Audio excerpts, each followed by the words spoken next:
Hello, how are you? Today I brought you a wonderful recipe for your lunch or dinner.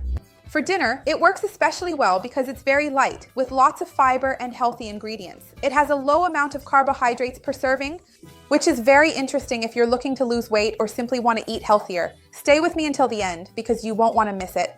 First of all, if you're new here, welcome. Take the opportunity to subscribe to the channel and turn on the notification bell. I have a new video every day and a new recipe every day too. You're going to love them. I'm going to start by heating up my pan here because I want to remind you that the ingredients, quantities, and nutritional information, as always, will be down below in the description.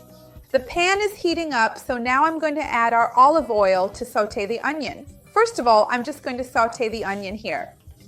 Remember that onion is very good for our immune system. It's very rich in fiber, so it's a great addition to our recipes and adds a really interesting flavor. And there are studies that have already proven that the more onion and garlic you consume on a daily basis, the better your immunity will be. Nowadays, everyone is very concerned about this, more than ever, so try to add more onion to your diet. I have a video where I talk more about the benefits of onion, garlic, and other ingredients that I'm going to use here. All of them will be linked down below in the description as well. Let's just wait a little bit. Now that the onion is more golden, I'm going to add the garlic and let it brown as well for a few minutes. Be careful because garlic has less water and can burn more easily, becoming bitter. So let's take a closer look at our garlic here. Remember that garlic is also excellent for our immunity and for our health.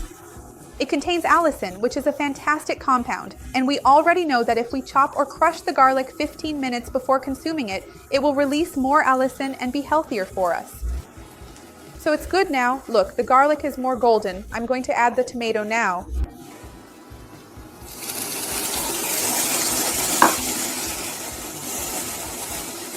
Right here, I'm already going to add the salt, pepper, and chives because it will be easier for the seasonings to be more evenly distributed when I mix in the chicken. Now, the sauté is ready. You can see, if you look closely, that it has already started to release some of its liquid, just as we expected.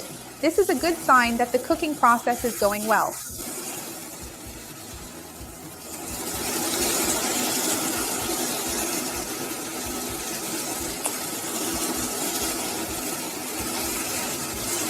And I'm going to add the cooked and shredded chicken. I cooked this chicken in water with a bit of salt and a bit of paprika.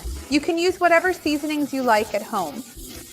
And if you like it redder, you can add a bit of tomato paste, the kind you buy that's just pure concentrated tomato. You can add a little here if you want. I don't think it's necessary. Let's saute it a bit. Mix everything together here. The smell is absolutely wonderful. Now I'm going to add a bit of corn to our recipe. I'm going to add some cooked carrots. You might find it odd because I said there were few carbohydrates per serving, and here I am adding corn and carrots. But the amount I'm adding isn't very large. However, if you want to reduce the carbohydrates even more, you can leave them out without any problem and substitute with broccoli, zucchini, or any other vegetable with even fewer carbs if you prefer. But as you'll see below in the nutrition info, the carbohydrate amount isn't very high. Now I'm also going to add plain, unsweetened, low-fat yogurt, of course. Not just because this is a savory recipe, but ideally, we should always buy yogurt without sugar and with as few ingredients as possible.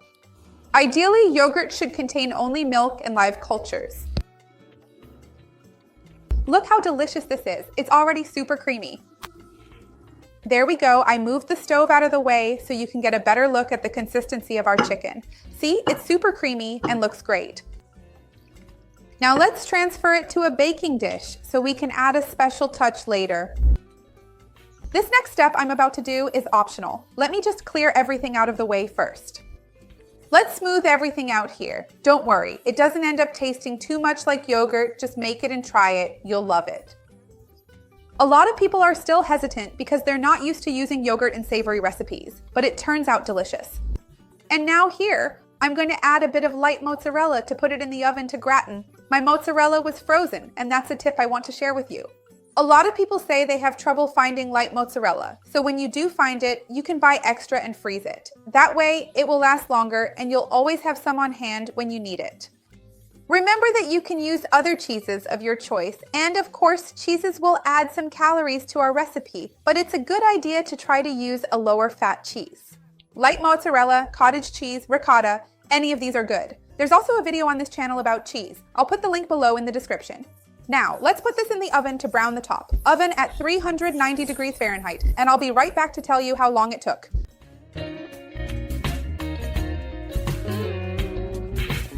Look how it turned out. I just took it out of the oven. It was only 10 minutes just to brown the top because the rest was already cooked. Let's cut a piece right here. All right, let's cut a piece now.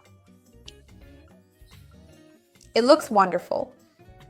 Let me know down below later if you're going to make it exactly the way I did, or if you're going to add some other kind of vegetable like I mentioned. I'd love to see your suggestion.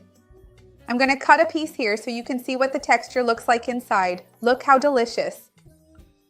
I'm going to eat a piece, but remember to tell me down below in the comments how you're going to make it, like the video, because that really helps me out. And share it with anyone you know who would enjoy it. Let's spread this good vibe together. See you next time. Bye.